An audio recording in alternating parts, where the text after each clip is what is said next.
Praise the Lord. ஆண்டவர் அனுமதிக்கும் சில காரியங்கள். வாழ்க்கையில் பிரச்சனை வரும்போது ஏன் எனக்கு இந்த பிரச்சனை வருதுன்னு நினைக்காதீங்க. சில நேரங்களில் பிரச்சனை வர்றது கூட ரொம்ப ரொம்ப நன்மைக்கு தான். பெயின் இஸ் அ கிஃப்ட்னு சொல்லுவாங்க. ஏன் தெரியுமா? நான் உங்களுக்கு ஒரு சின்ன எக்ஸாம்பிள் சொல்கிறேன்.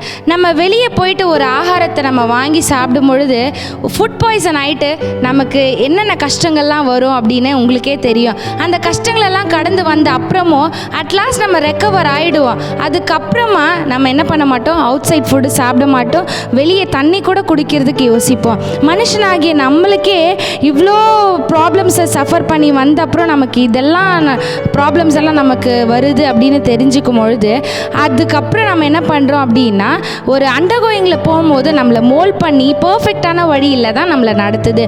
அப்போது பரம தகப்பன் ஆண்டவர் அனுமதிக்கிற காரியங்கள்லாம் நமக்கு நன்மைக்காக தான், தீமைக்காக அல்ல.